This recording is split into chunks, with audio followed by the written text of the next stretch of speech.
Tonight, a new tip just in, and it is frightening. At this hour, there are new fears that Philadelphia police officers are facing a specific threat. Now, this new threat coming just days after a self-proclaimed ISIS-inspired gunman ambushed a cop in a marked squad car.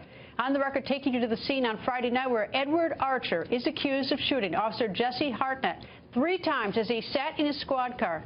And tonight, law enforcement telling Fox News that a female tipster gave police the unsettling, chilling news that 3 radical associates of Archer are still out on the streets and may strike again. Philadelphia Police Commissioner Richard Ross goes on the record. Good evening, sir. Good evening. Sir, before I get to this tip that the Philadelphia police have received, tell me, how is Officer Hartnett, the officer who was shot 3 times on the street? He's recovering right now. He has a long road ahead of him. He had some significant injuries, as you might imagine. But we're not just worried about his physical injuries, his psychological well-being. That is such a traumatic experience that he went through. So I want to keep him in our thoughts and our prayers. Well, it was quite amazing looking at that video. He got up and he chased down that gunman, chasing after him, firing. It was pretty amazing. Amazing, absolutely. I mean, you can't believe it. I mean, it makes the hairs on the back of your neck stand up when you watch that. I mean, particularly when that individual put his arm inside of that police car and began to fire like that. I mean, it just kind of takes your breath away. Indeed it does. Commissioner, we now hear that there has been a tip that the Philadelphia police may have a specific target on their backs. What can you tell me about that tip?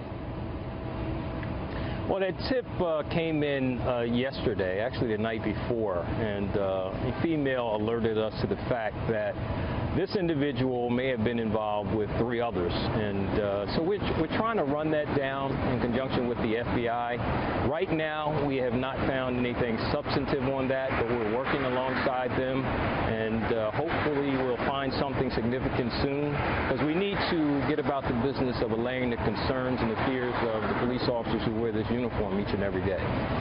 Well, the report is that the man in custody has said that he was ISIS-inspired. Do you know anything more about that? Well, we're trying to pin that down. You know, a lot of that came from his confession. He was evasive at times, but he was very clear that police departments in general violate the tenets and the laws in the Quran, and that was the reason for his attack, and that he had issues with us along with other folks. So trying to figure it all out, to be honest with you. Now, I understand he traveled to overseas the Middle East on 2 occasions, once to Saudi Arabia and one to Egypt. Can you confirm that? That is true. One of them was a religious pilgrimage, as we understand it, and the other one, I believe, to learn Arabic, and that's all we know at this point. Is he employed? Do you know anything about what his life is like prior to the shooting?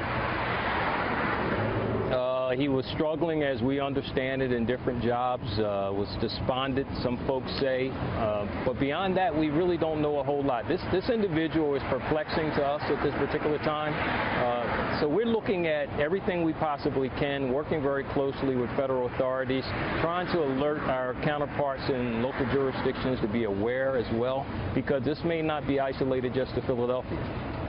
Did he say anything to corroborate that tip from that woman, that there might be somebody else involved, or he knows other people who feel like he does? He did not. In fact, the investigator who questioned him asked that question, and he was quite evasive on a number of occasions. He indicated at one point that someone had told him to do it, but he stopped just short of saying who that was.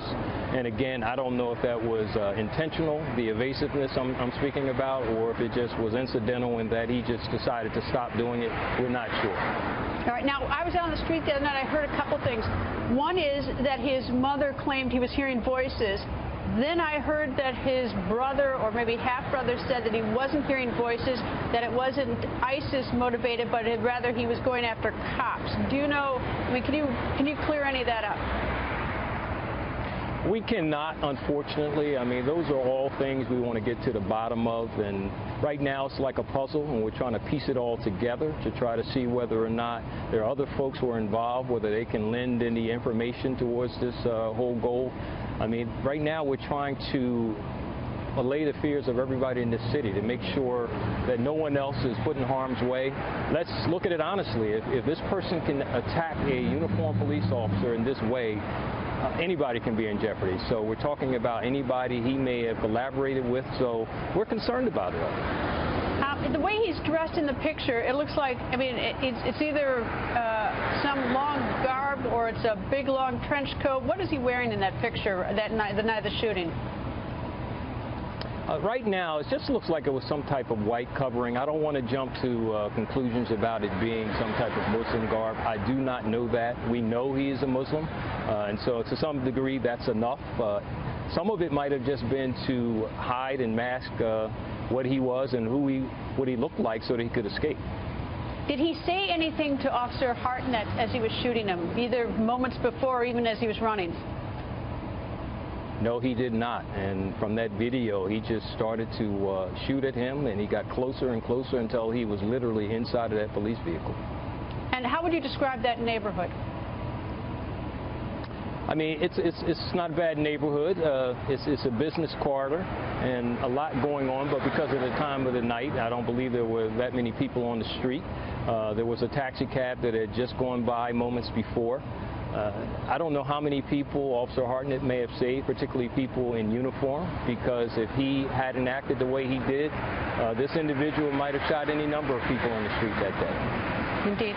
Commissioner, thank you very much for joining us, sir. I appreciate it. Thank you for having me.